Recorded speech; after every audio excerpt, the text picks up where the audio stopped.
And I was thinking that being a new year and some new people and just kind of like in some injuries and to go back into looking at the pelvis, the good old hip. So we're gonna slide. You can take your shoes off if you don't mind, so you can have a full sensation of the feet on the ground. Okay, so we're sitting on the edge of the chair and our feet are underneath us. And just move the feet and see how does it affect the way that you feel anchored on the chair. Okay. Okay, so we're moving the feet, a little bit forward, a little bit back, and see how does it affect the way that your pelvis is anchored on the chair. Sorry. So maybe if the feet together, how does that feel? Is it anchored well? Do you lose the stability when the feet are together? When it is separated, does it bring more stability? If you bring one foot closer to the other, but you don't move one, just you move the other, what happens to the pelvis?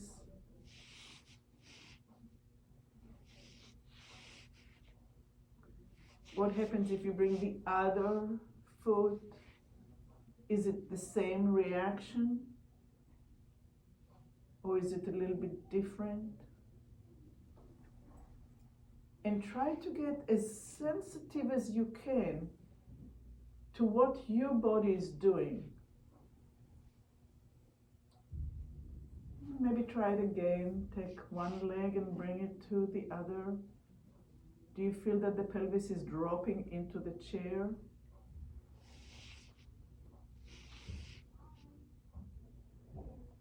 How much information? And that's kind of, we're not used to think that way. A way that I think about it, taste buds. For me, scallions and onion and red onion and white onion and it's all like onion. Okay, it's in the family of onion. I don't have a way to discern the taste. Some people are just like, wow, this is this kind of onion. I don't have that. So the same here. It's like when I shift something, what's the chain reaction in my body? And the more you can feel it, the more you can play with it and relearn if something is not working for you.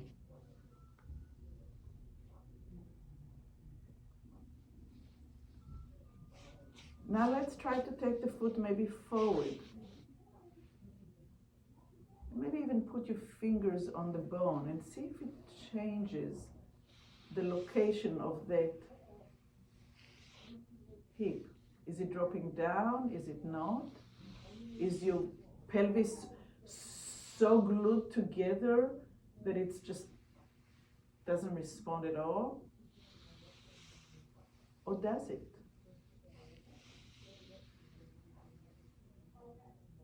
We all have enough age on us, enough years to get kind of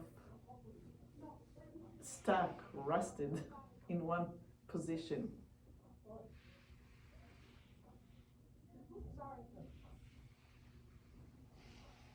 Maybe try the other leg.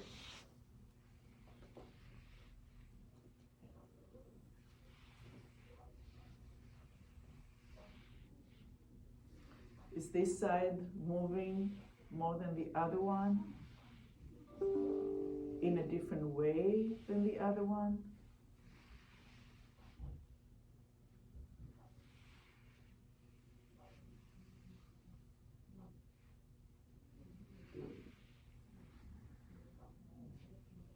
Okay, and now let's take the heel out. How does that affect the hip? Can you feel a slight movement? So don't put the hand on a flesh, put it on the bone. find your crest, the ilium crest, to see if you can feel the bone actually moving.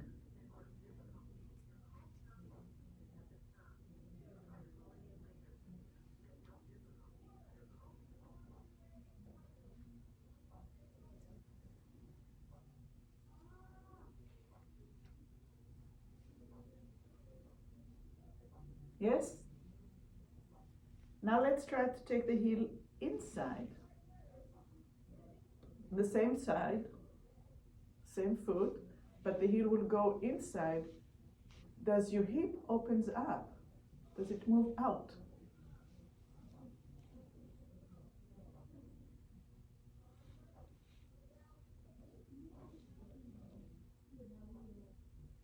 Is it a very, very slight movement? Now, things don't have to be big for it to all organize in a wise way, in an efficient way. Not wise, efficient. It's wise. Efficient is wise. All right, let's try the other leg. So first we'll take the heel out.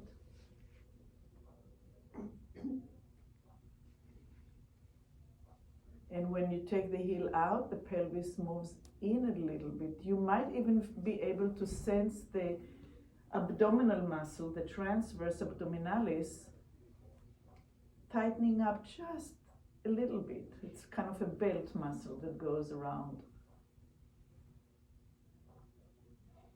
When I went to school, they said that this muscle cannot be palpitated or contracted, but it holds tonus. So as you're moving the heel out, that muscle is actually working. I would think so. It's not a muscle that works like striated muscle, but it's there.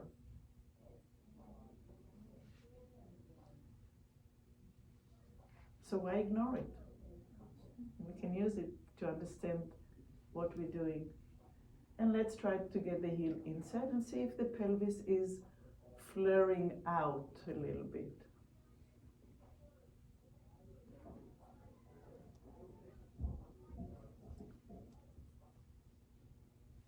And I want to believe that even if you don't feel it, even if the joints here are so stuck together and you just don't feel any movement, that when you pay attention to it and you kind of like will it, we can bring it about.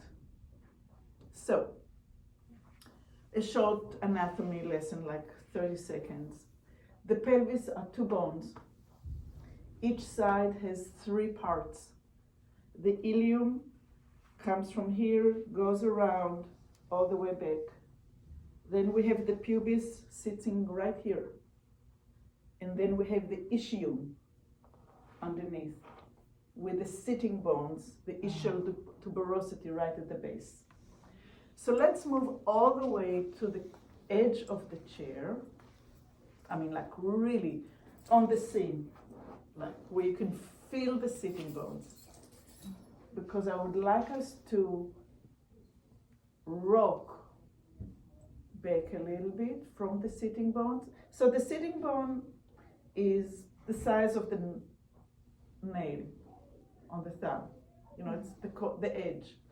So we're going to kind of rock behind it. We're going to rock to the top of it. And we're going to try to rock forward. And we're going to rock on top of it, and we're going to rock behind it. See if you don't rock all the way to where you get wrinkles in the front. Just the bone. Tiny, tiny, tiny, tiny. So up on top of the bone, do it in your own rate. See if you can feel the shape of the bone, the size of it, and start comparing between the right side and the left. It might be that one of them is closer to the seam of the front of the chair than another.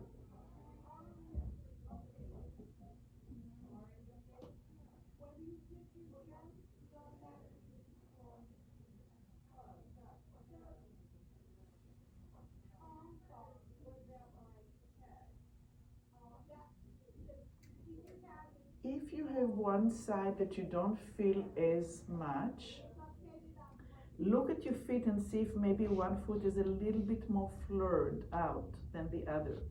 Try to parallel it and see if that changes the way that you're sensing the bone. It's a tuberosity. It's the ischial tuberosity. Ischial tuberosity. What is a tuberosity? Bump. Okay. Like over here we have a bump, Mm-hmm. tuberosity. Over here we have a bump, tuberosity. Yeah, it's nice to be able to translate it to normal language.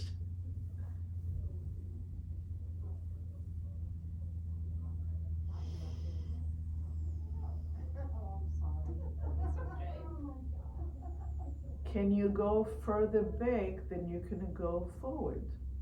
Or can you go further forward than you can go back? What's holding you from going either back or forward?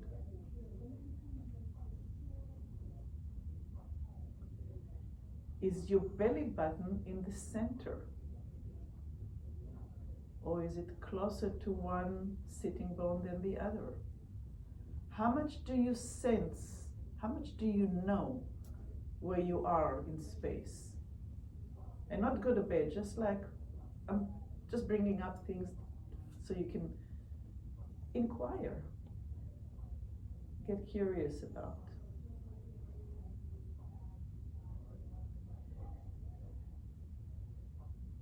And when you're moving forward on the ischial tuberosity, are you moving with your pelvis or are you moving with your chest?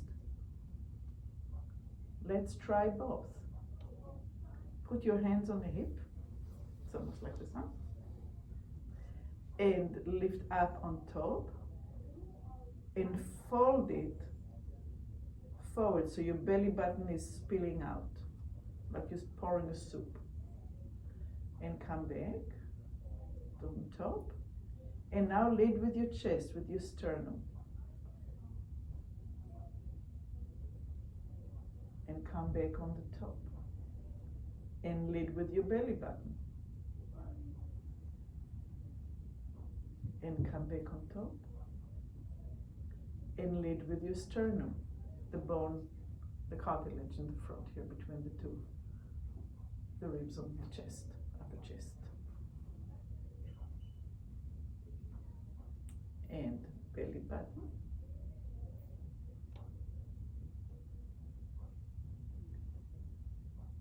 And chest. Which one feels more organic to you? Belly button. Belly button, yeah. So the way that we are built is the big muscles are down here. So power comes from the pelvis. Over here are much smaller muscles and it creates tension in the back. So like that's what you did. Yes, well, that's what I feel like I walk through life with is Right. chest. So that's why I saw you doing it and Yeah. that's why I started Yeah. unraveling. So you have Yeah. the choice now. Well, now Yeah. I'm like, boy, oh boy, that's quite Revelation. Light. a commitment to switch. To be aware, yeah. Yeah. And you Yeah. know, sometimes Yeah. you will be aware and sometimes you will say, no, I'm going back to my Well, way of being. we're creatures of habit, you know. It's And- hard to change. But I think the thing that I do, it's like, is it working for me? There is a payoff for both sides. So that's what. Pain is not working for me, so I have to Yeah. do a switch. Okay. I have to force it to do a switch, yeah. Mhm. Thank you. Okay. So now let's put our hands over the knees. This bone is called patella. We're going to put the finger, the tip of the finger underneath the kneecap, the patella. We're going to anchor the kneecap, the fingers underneath it. And now with that resistance, we're going to go back. We're going to go on top. And we're going to go forward. We're going to go on top. We're going to go back. and we're gonna go forward. So the only place you have a little bit of resistance is on the tip of the fingers so they don't slide. But don't be like, "Arr!" Just anchor. And see what that creates, that frame that you're working now. That forces you now to work from your lumbar and from your hip and not going to the chest.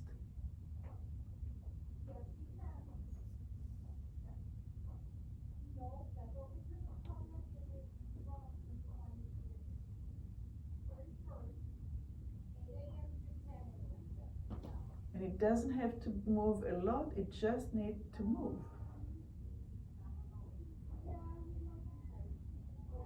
And whenever you need to rest, you rest. You are the one that's sensing and feeling and learning. And learning through pain is not a way of learning. The brain just wants to feel good. So it needs to make sense.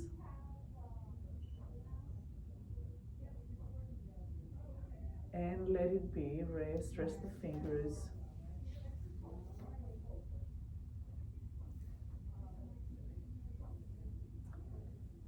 And now we're going to take only the left leg. And you're going to take the hip back, on top, and forward. So we're trying to do the same thing that we've done, but we're trying to do it only with one side. It may work, it may be in your imagination. I kind of like to put my fingers so I can feel, so that I have another feedback.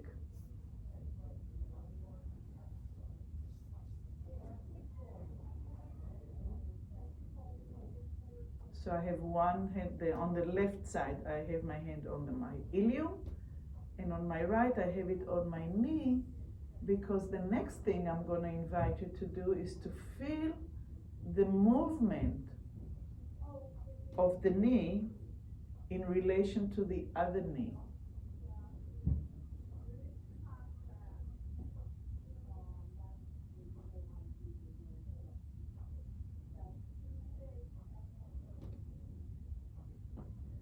Pay attention if you start doing things with your shoulders and your chest.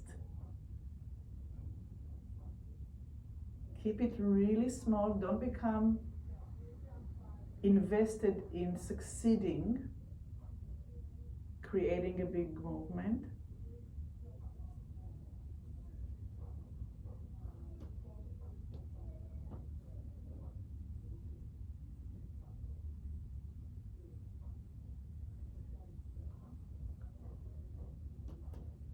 So there's only one joint in the pelvis, and it's right here in the back.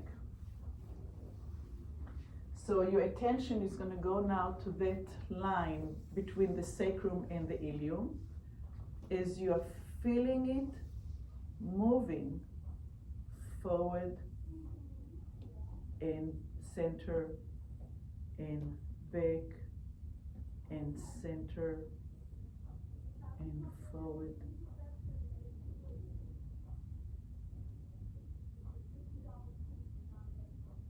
Notice if your knees are going forward, or do they have a line that's falling into the center of the body or out.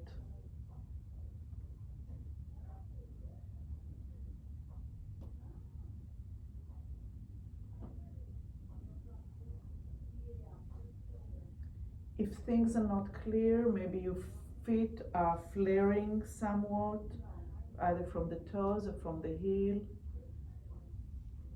Try to change something, see how that affects it. And put a mental note. When I did this, it actually felt a little bit more whatever. It's your journey. I can give suggestions. This is a lot of work. I'm hot in here. It's 71 degrees. Yeah. It's the internal work, yes. Yeah, it's like, Yeah, it's not a oompa feel good. Hey, no, do you feel good afterwards? and this is crazy emotional stuff, Yeah. that I'm feeling more than anything. Yeah. So, Because the pattern, okay, you can rest for a minute. The pattern that we are building up through lifetime are connecting to who we are. It's just another map to go in and look. So yeah.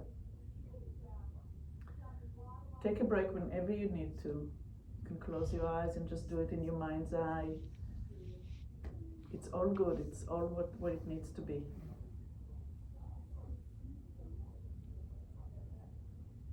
And when you're ready, we're going to go to the other side. And this side may behave differently. And I'm very aware not to use the good side, the bad side, not to give it names.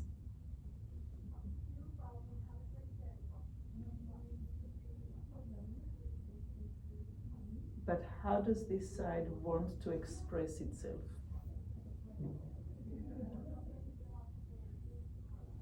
And is it able to do the journey through back, up, forward, up, back? And if it's not, where its difficulties? And if it does have a difficulty, do you feel it in the bones? Do you feel it in the muscles?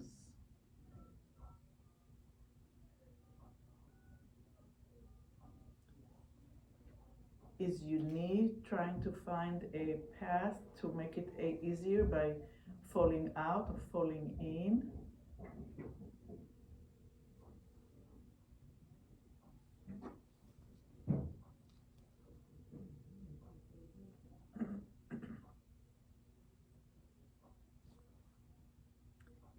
Is your femur, your thigh bone, is it moving forward and back smoothly?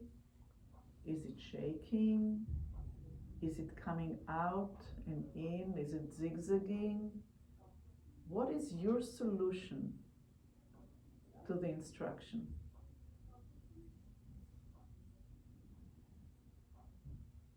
It's interesting, my left side had been traumatized, so I had a real clear sense of how to move it, but my right side, I couldn't even connect with it initially. Uh-huh. So you had to come from the brain down to the... Right? Isn't it interesting? Yeah. This class is definitely more than I wanted to get into today. Whoa. Yeah. Not just an exercise class, huh? No. No, that's not. All right, and rest. Move all the way back and just give yourself a real rest. Don't do anything. It was intense 20 minutes. So what is this? This kind of reminds me of something that I did so long ago.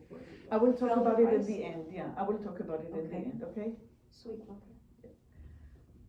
Okay, so just as you rest with your back towards the back of the chair and your feet maybe reach the floor, maybe not. Just notice your breath. And with your eyes closed, picture the two sides of your pelvis. And notice how your sitting bones meet the chair now. And what kind of awareness do you have of the sitting bones?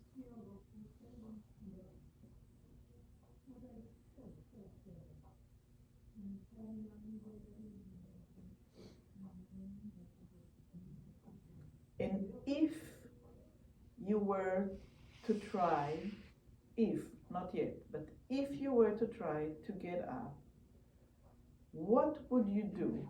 What would be the first thing that you do? Would you lift from the chest? Will you lift from the pelvis? Will you try to anchor the sitting bones into the chair? And try to do that now, very gently. Roll towards the sitting bone. Only, we're sitting all the way back. We still have the back touching. And you are just finding the rolling forward to find the sitting bone. And open your eyes when you get there. So now you're erect. Sitting on the sitting bones, meaning that you're erect. This is where people do meditation. Because not supposedly, but when you're sitting on the sitting bones, and they're just like, this far apart, the spine is in the center and it can stack up, and the muscle can be just restful, waiting for movement. But they don't have to hold us in space as much. It's the bones and the nervous system that are holding us. So again here, where you're completely restful, and you have the back of the chair. And now let's roll until the sitting bones are getting into action. And see if you can find a place of quietness.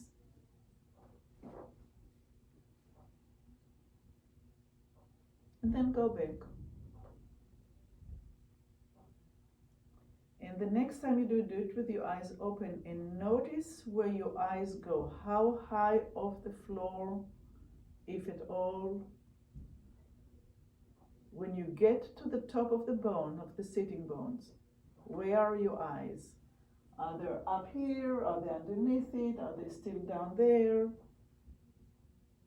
And see if you can coordinate between the rolling with sitting, roll a little bit back, to finding the sitting bones and the movement of the eyes.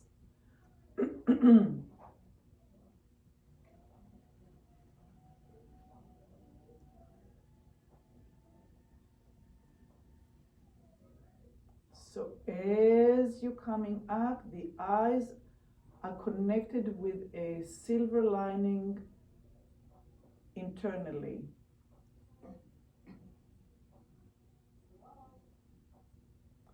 How far down the eyes go when you're relaxed? Do you see the floor? And then when you get up, you have that silver lining. Remember, they said the sun goes up, it goes down, it has this silver lining that connects it so it can come up on the other side on the east again. Remember that story as kids? No? Okay, anyhow. Too long ago. Yeah. But where's the connection between finding the stability at the bottom of your body right now, which is the chair, the sitting bone, and the movement up the spine, through the neck, and the eyes? And as you're doing it, does your eye see a little bit higher each time? Depending on how high you get on your sitting bone and how lifted you are in your spine, but not exercise, not muscle tension. Just finding your own height, internal height.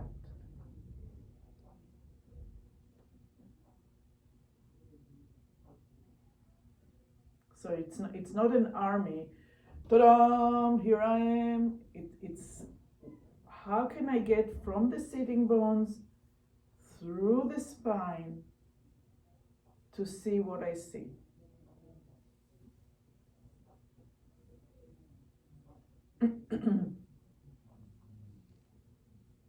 And if you doubt yourself, or even if you don't, try not to move the eyes and just to move the pelvis and see how it affects the movement. Or get your eyes stuck on the ceiling and try to do it. And of course you can do it, but how does it feel? And then try with the eyes and see if it becomes more organic.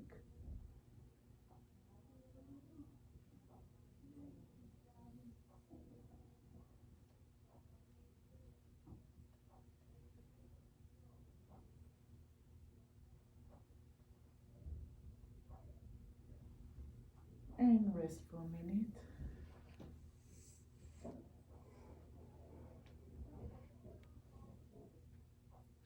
Close your eyes.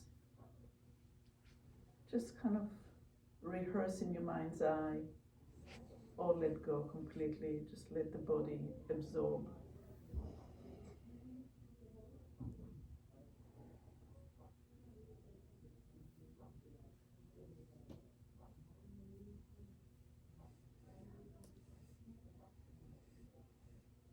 And open your eyes and slide a little bit more forward again. And do just a little bit more. So we are relaxed. We are on the sitting bones. Eyes go up. We are going a little bit with the belly button forward, and the eyes go a little bit further up. We come back, the eyes are on the horizon. We go down a little bit behind, and the eyes drop down a little bit below the horizon. How far is the movement of the sitting bone is the same size of the movement of the eye? Can you coordinate between the rocking on the sitting bone and the rolling of the eyeball down and up, just above and below the horizon?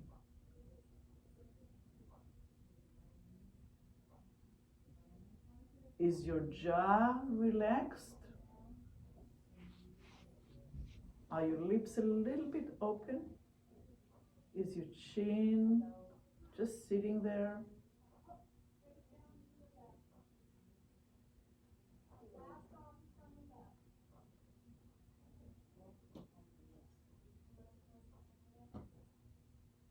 And only if you feel comfortable, don't push it. Only if you feel comfortable, keep on going and see if you can shift the weight to where you get on your legs. Only if you feel comfortable. You don't have to get up. This is the trajectory. This is what happens when we tilt the pelvis, we rock on the sitting bones, the lumbar is arching, the eyes are going up a little bit, and we fall up of the chair.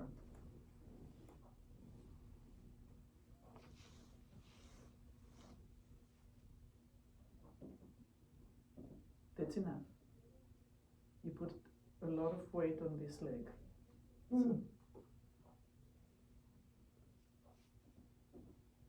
So that's enough. Just find it. Just get acquainted with it.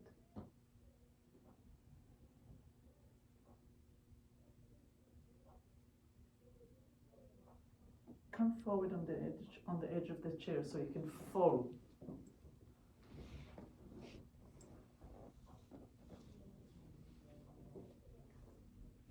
What if you don't move? You are moving. I So- need to go up. That's fine. So what you do, That's the problem. you bring your knees in. In. Yeah, don't. Oh, don't. No, I'm Okay. suggesting not to. Yeah. I'm suggesting to just find that. There you go. Oh.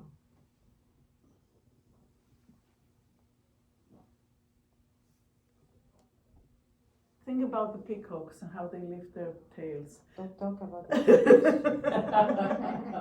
that. has an infestation of peacocks in her yard. Oh, they're a pest. Yeah, they have a lot of force in that tail. Big weight. Beautiful weight coming up.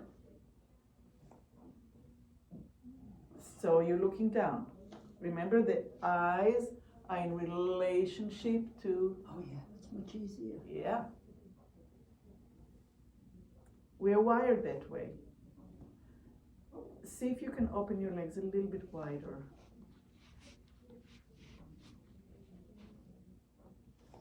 There you go. Much easier. There you go. Now feel like I'm still doing with the chest, so. Yeah, stay there. Yeah. This is plenty. We all have our work to do.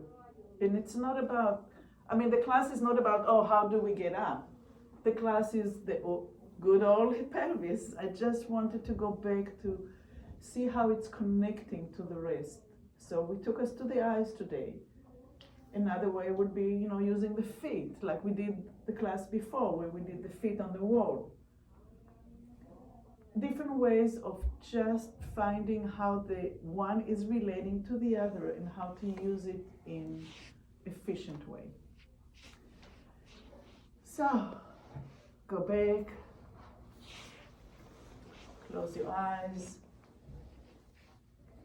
It's 20 till, so just like if you need to go. If we can take 2 more minutes to just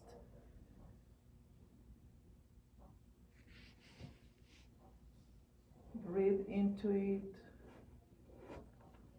and get a sense of where the pelvis is, where your legs are. What kind of awareness do you have on your sitting bones?